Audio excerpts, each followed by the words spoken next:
Are you ready for the process? Yeah. Let's give our Iesha Grove a warm.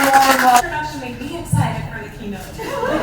I have to say there are some things in my life, which I'm sure is this true for many of you, that I am proud of, but I haven't always been this way. I haven't always been this confident in front of a group of people.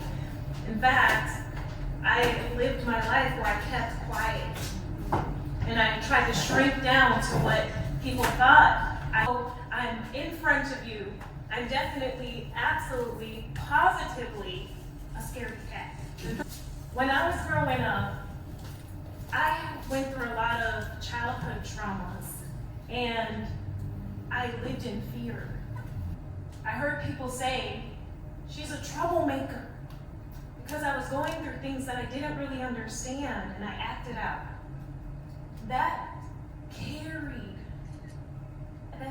I carried that along with me in my life.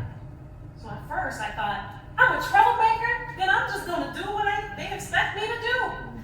And then, when I got older, and I was introduced to church, and I heard that God loved me, that I didn't have to be a product of my environment, that I could change my life. That helped me to become an addict to being an overachiever. I tried to overcompensate. I thought, I'm going to show everybody that I'm good enough, that I can do this, that there's a dream in my heart. And that didn't work out so well. So today, I stand before you because I want to share something with you. I'm not here to give you an illusion or to tell you that all of your bad things are going to go away. You're going to wake up tomorrow into sunshine. You probably tell Angie never to invite me back if I did that. I'm here to share my story, to remind you that it's possible. That's it. That it's possible. You're all courageous women. If you're at the VIP Center, if you're online, and you're watching virtually, it's because you have a dream in your heart and you know that God has called you to do big things. You're here because community matters. You have that vision in progress. Because we're all a work in progress to the day of Christ. So today, I'm going to share with you how the M.A.S.H method changed my life in a very inopportune way. And how my own daughter helped me to realize some very important lessons, the most important that I've learned in my whole life. So who's ready for that? I know the VIP women know how to have fun. And I heard y'all have fashion shows, and you know what to do here. My first courageous feat here for the women. I need 4 volunteers. 4 volunteers. You're not gonna find out what it is until you get up here. So 4 volunteers. Let's go! Right here, the rest. Right here. Right here. Okay. We gotta do it. Oh, come on now. We're gonna stand in the line. Let's stand in the line here. Okay. Perfect. So what's gonna happen here is we're talking about the M.A.S.H method today. When you think of M.A.S.H, what do you think of? Potatoes. Oh yeah. M.A.S.H, the TV show. Okay. There's always one that knows that show. So You have to be of a certain age. that's right. So we are going to dance to a song called the Mashed Potato Time song. Oh yeah. So listen, so here's what's going to happen. This is not a spectator sport, so all of you sitting down, don't get comfortable, okay? So what we're going to do is we're all going to stand up in a minute, and you at home, I want you to stand up where you are if you can. No one was hurt in the making of this video. We hurt. But here's what's going to happen. These 4 brave, courageous women are going to be the example for us tonight. So I'm going to play this song, and what's going to happen, you're going to be at your seat standing up, and I'm going to point to somebody in line, and they are going to be the one to determine what the moves are that we are all going to follow.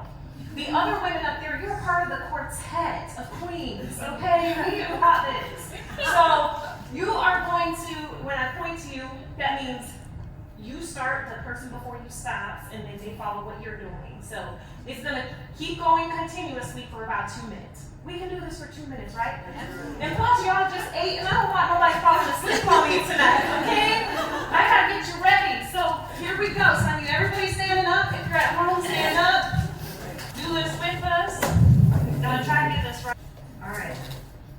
that'll do it, okay? All right, it's a 60s song, so nothing dramatic's gonna happen here. All right, let's go. You can start snapping. Come on, let's give a little encouragement. Oh, it's going faster. Hurry, hurry.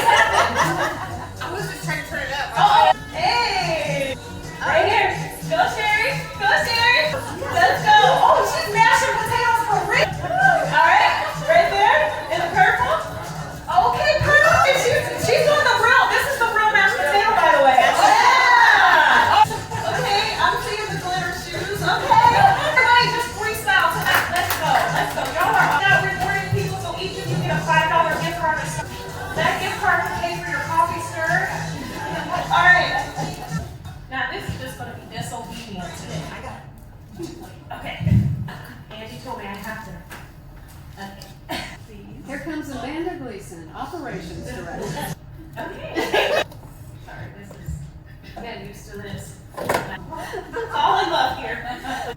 Raise your hand if you've ever dreamed of doing something big, but you talked yourself out of it. Raise your hand. Okay, I see Zoom, I see faces. Hopefully you're raising your hand out there. All right. Yep. Somebody was saying that was fun. Okay, I see comments. Thank you all so much for engaging online. We're so glad you're here. Now, think about that dream and what it was, and what stopped you from accomplishing that dream. So, my friend is going to time us, Shelby's going to time us for 1 minute and 30 seconds. You're going to talk amongst your table and talk about something that you really dreamed of doing, but you didn't get the chance to do it, and why that was. So we're going to start that time, and just somebody next to you, doesn't have to be dramatic, just talk to each other, but you have 1 minute, 30 seconds, so you can't fall the whole time, okay? All right, so Shelby's going to time us, tell us when you're ready. All right, 1 minute, 30 seconds, talk amongst yourselves. I had to learn that, and that is how one day I came across the M.A.S.H method. That little girl is my daughter. She's 13 now, but she's 1 in that photo. And she knew her mama came from Chicago with that pant leg up on the side. Let me take you back. I was sitting on the floor in my room about 3 years ago, and I was so just broken. I was feeling sorry for myself. At that point, I had gone through a divorce, and I was going from one failed relationship to another. And I thought, what in the world is happening to my life? And I sat there thinking, why God? You ever said, why God? Yeah. Why me? I tried to do everything right. What is happening? I sat there on that floor in tears, and I was just like, what?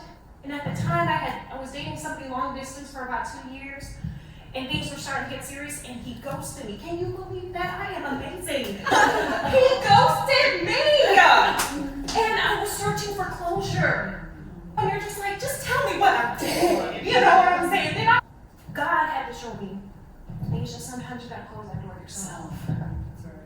If you won't close, you gotta close that door. And I sat there and I looked through photos, because I'm just like, what do I do?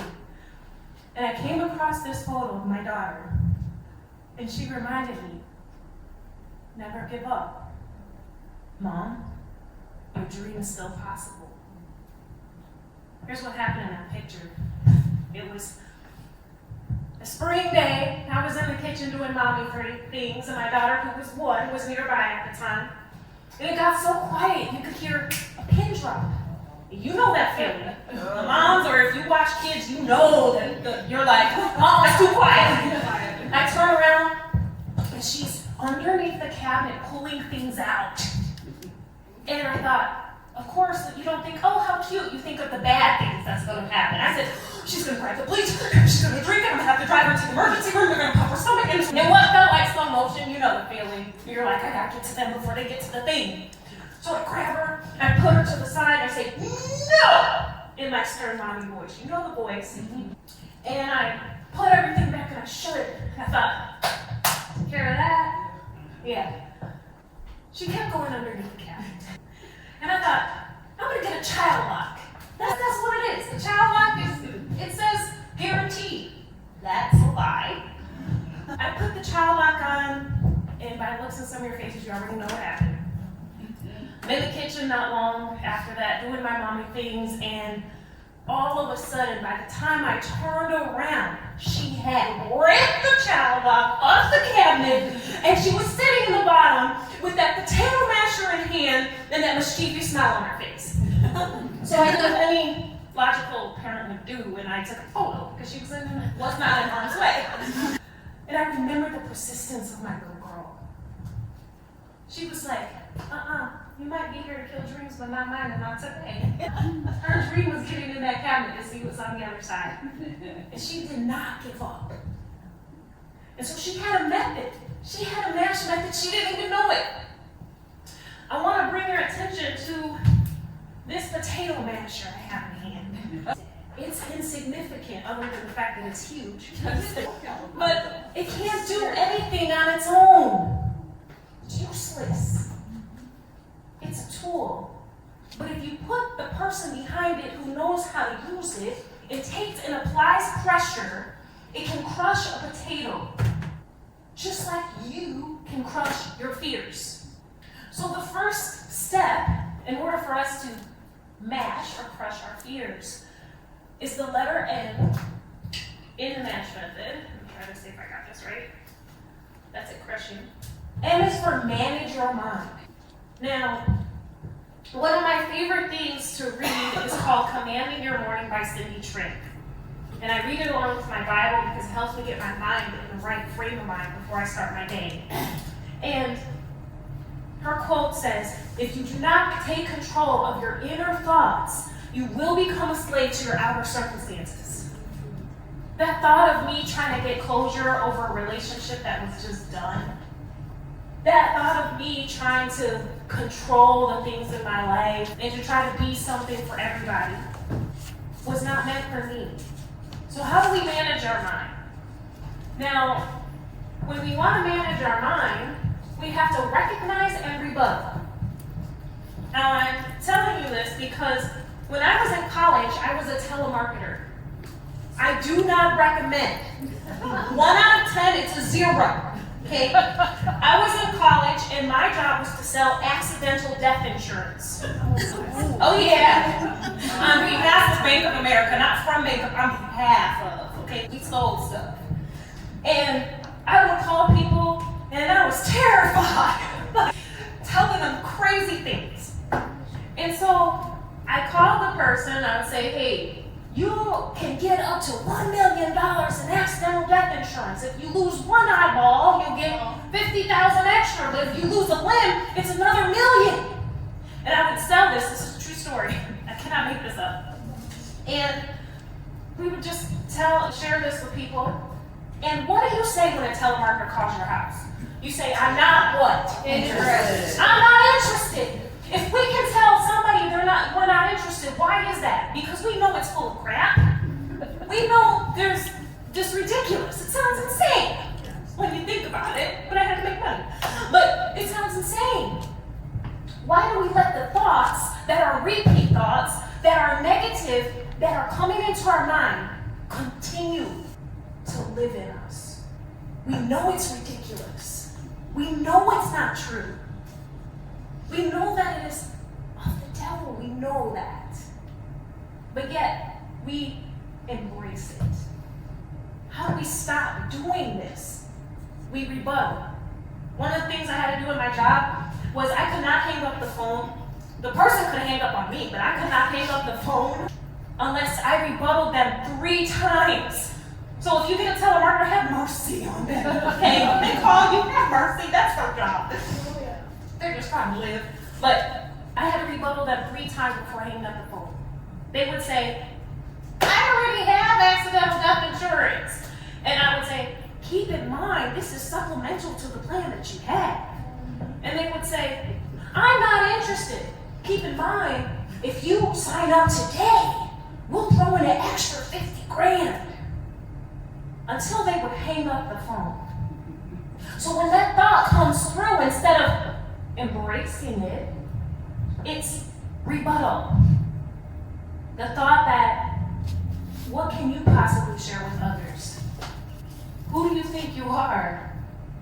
The rebuttal is, for God hath not given us a spirit of fear, but of power and of love and of a sound mind. We have to stop those thoughts dead in their tracks, and we have to rebuttal them. We have to give a fight. Otherwise, those thoughts will take over you and they will consume you.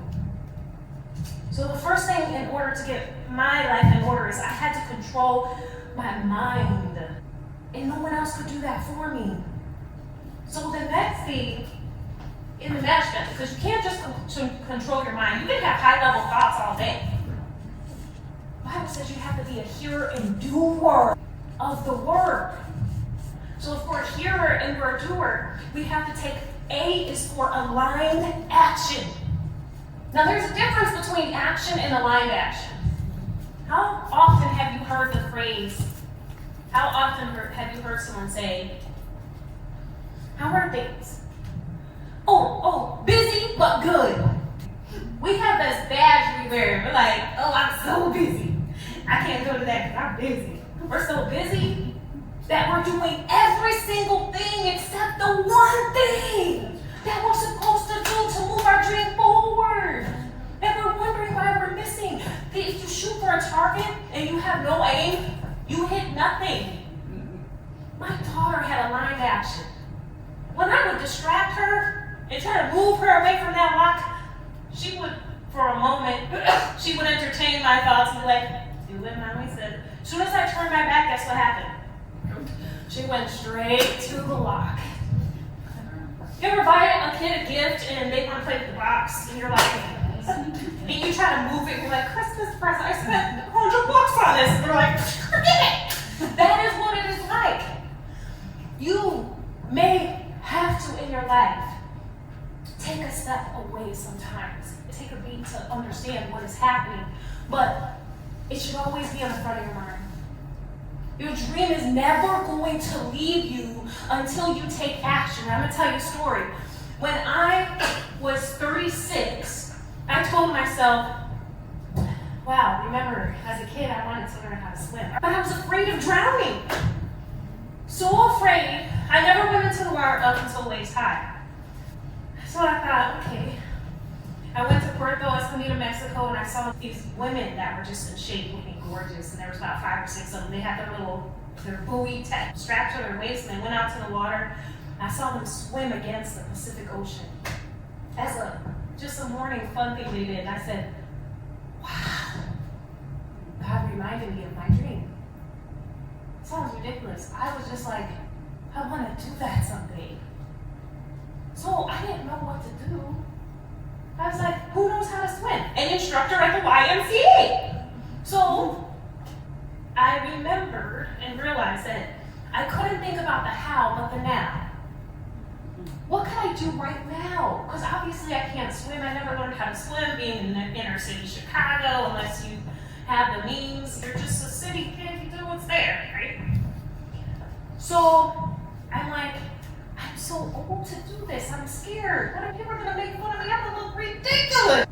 And I said, okay. I signed up for swim lessons. All right. First thing done. Hard part out of the way. I said, I signed up for the private ones. This is going to be great.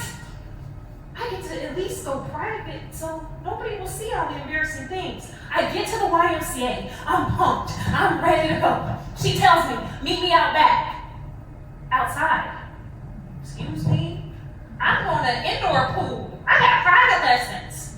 I come outside, and it's summer, so there's summer camp kids out there. Kids are mean, okay? They are mean. I go out there, my pride is just, I'm like, no.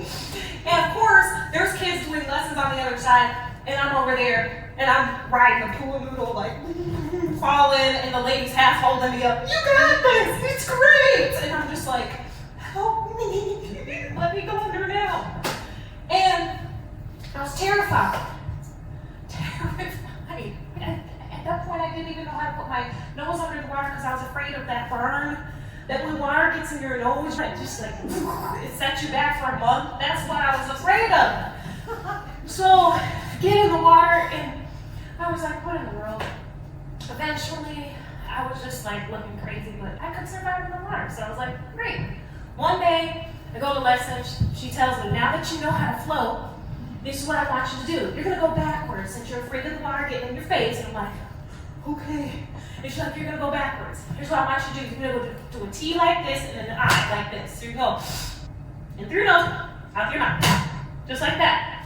I don't want you to stop. I want you to keep going. As you're doing that, your legs are tight to your hips and then you're gonna point out like a frog. A little diamond, right? So I'm like, okay. She's like, don't stop though. I said, what do you mean don't stop? Don't stop. I'll find you, I'll signal you. I said, because she's like, I want you to go from the shallow end to the deep end. Oh, we're not, no, deep end what? Excuse me? No, you're gonna go to deep end. I said, what do I do? You're only supposed. I'm like, all right. My mama didn't raise no punk, so I'm like, let's go. Like, all right. I get in that water. I used to just breathe. And I closed my eyes. I was so terrified. And I just remember. And I kept going, and soon the noise of people talking, I couldn't hear it anymore. I was just like, okay. She said she was going to tell me when to stop. Just keep going. And all of a sudden, I feel a hand on my head. And I'm like, I open my eyes, I come to, and I was at the wall. I got to the wall. Listen, I was so pumped. I thought, holy bananas. How did I do this? I've never gone to swim in my whole life. I was so excited. I wanted to tell everybody. I say that to tell you this. It's aligned action. It's the little, what Angie said, incremental things that you do that have the compound effect that will take you to your dream. And if you have faith enough as a mustard seed, as that child to say, listen, I'm going to take what I have. I'm going to do what I can with what I have. God's going to take you the rest of the way. And just like I was in that water thinking, oh my gosh, save me though. She said, I'm watching you the whole time. I'm not going to let you drown. God is watching you the whole time, and He is not going to ever let you drown when you're going for your dreams. People are going to say things to you. Well-meaning people are going to tell you that maybe you shouldn't do that. Iesha, you're 36, you want to do swim lessons? You're going to be tested at every single turn of your life. I want you to remember, it's possible. Everybody say that, it's possible. It's possible. It's possible. Your dream is in you for a reason. The next thing, you can't just have your mind, you can't just take aligned action. You can't stop there, because there's another part to this. You gotta stay focused. Just like my daughter kept going for that lock, she stayed focused. I was on something else and I thought the lock took care of it. Nope. You will be reminded of your dream again and again till you face it. So, what's next? We gotta speak life. Speak life to our dreams. There are so many things that we just accept, and they're not of God. When you think of a little kid, like my daughter going to that cabinet, she didn't take the time to talk herself out of it. As adults, we talk ourselves out of stuff all the time. We're like, I'm gonna sign up for that VIP center. Maybe I'm not. Oh no. Oh no. And it's always when you take that step and you listen to the voice God put inside, you will be rewarded. The Bible says that death and life are in the power of the tongue. People forget the latter half of this verse says, and they that love it shall eat the fruit thereof. You will eat the fruit of your words. What you say will multiply in your life. You say things, you walk around, you're like, man, I just want to be able to pay my bills. And you say it as like in this way that it's like, you're testing God. And the thing that you keep talking about that you don't want, guess what happens? It multiplies in your life. So if you don't want it, don't say it. You start speaking the things that you do want, and God will bless. Instead of, I can't do this, you say, I am capable. I am complete in Him. You think, I don't know if I can do this. I can do all things through Christ which strengthens me. Speak life. And sometimes your belief system is broken. Have you ever been there? Sometimes you don't have the words of life to speak to yourself. So what do you do in that case? What I did when I was so broken, I didn't know if I could just get out of bed in the morning. I had to borrow the faith from people who have been where I've been and are on the other side of that faith. I had to every day play a faith-based message just to give myself the courage to get out the door and put clothes on and even brush my hair. Those messages from Les Brown and Terry Savelle, if you don't know who they are, just push play. Just go to YouTube and push play every morning when you're getting ready. Let their words give you the life to go forward. Borrow their words. Instead of scrolling through the Facebook and the Instagram and realizing, oh man, I'm on the toilet and an hour passed by. We want to make sure. I see that, okay. But we want to put the life back into us. So we want to manage our mind. We want to take aligned action. We want to speak life, not death to our dreams. And the last thing that we want to do is we want to be heart-centered. The heart is the center of your emotions. The Bible says, as he thinketh in his heart, so is he. Your heart. God gave you your heart for your dream. And being heart-centered is remembering your why. Remembering, why are you choosing this as your heart? Why do you choose to go after being your own boss and having a business? Angie, why did you choose this VIP center? Why did you choose this hard?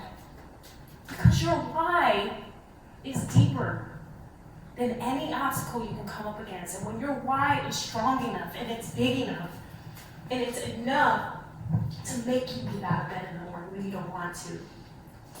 It's enough to help you to continue to pursue the things and the dreams that God has for your life. When I looked at my little girl and her little face, I said, oh, she has such a big heart. This kid is not going to stop. We need to have the heart of a child.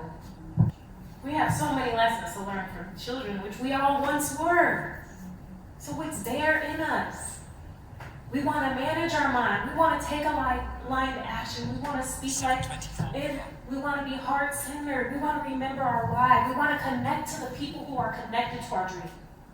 Raise your hand if you've ever wanted to write a book. Okay, great. Raise your hand if you've written a book. They have your dream. You have people in this room who have your dream that you can connect to this week and you can network with, and they are your step to getting closer to what you're looking for.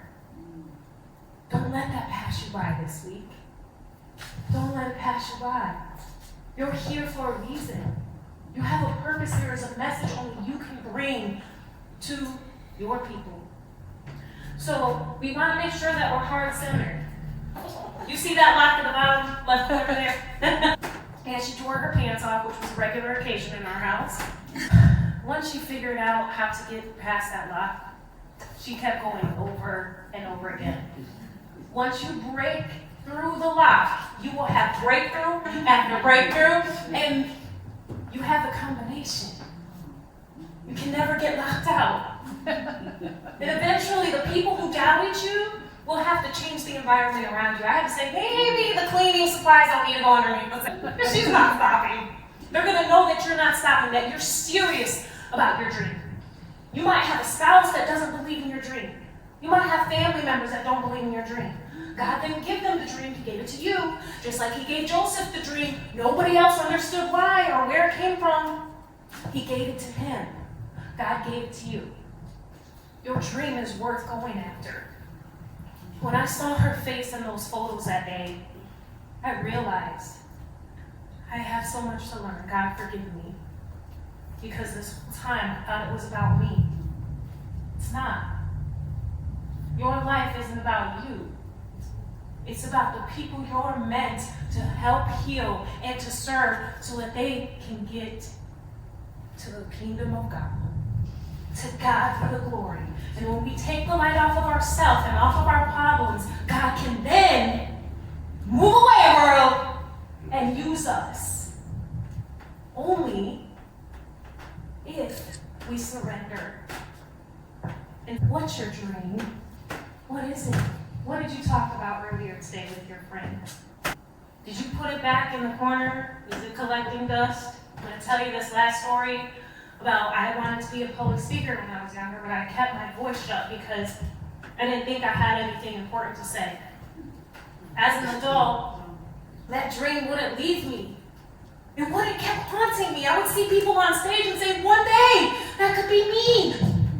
And I joined a Toastmasters club because my boss said, you want to be a speaker? Go, do it. I'm like, okay. You get up in front of people, my first speech, I'm like, oh, this is good. Get up there, and they look at me, and the person evaluating me gets up and says, so the only thing wrong with that speech is the speech. No. I said, okay, God, maybe you're telling me I need to do something else.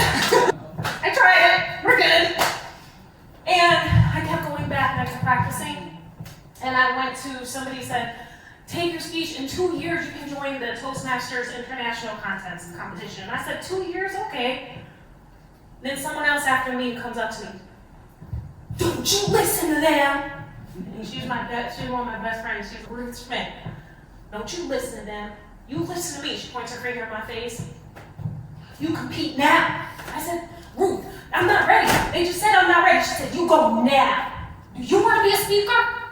I was like, she was like, then the only way to learn is to do it.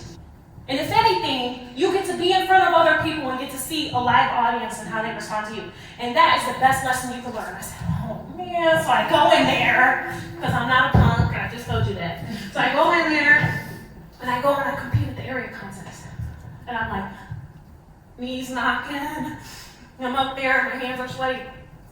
And third place, second place, first place, Iesha Grove. What? Oh. People come up to me after. Congratulations, and I'm sitting there like, what is really happening right now? Then, next is the division contest. People told me I couldn't do it. They were like, there's no way. You won't get the next level. So then I go, 2 weeks ago, April 26th, I go to the division contest and the district contest. And I'm like, someone said, are you okay? No, not really. They said, what's up? What are you gonna do? I said, I'm gonna give it my best. Third place, second place, first place. I'm in the top 134 speakers in the International Toastmasters. Don't let anything not do your dream, because my dream is not ever forsaken. God has called you to that dream. People will doubt you. Things will come up. Opposition will come. But the whole time, just like I was in that water, God's watching you. His eye is on the sparrow. You are not lost. Don't you ever give up on your dream. Fear, he's crushing it. You can crush it. Because every single time you go, you take that M.A.S.H method, you manage your mind, you take aligned action, you speak life, and you be heart focused. Guess what you're doing? You're applying the pressure to your fears. And every single time that you do that, you're reminded and you get more confidence. God blesses you with the confidence of God to show up in places and spaces and be everything he meant for you to be. Everything that you thought was wasted is never wasted in God's hands. Never. The thing that you think is meant to break you, he will turn and use for his good. Keep showing up. Remember, it's possible. So, with that, turn and look to someone next to you and tell them it's possible. All right, let's all say it together. 3, 2, 1.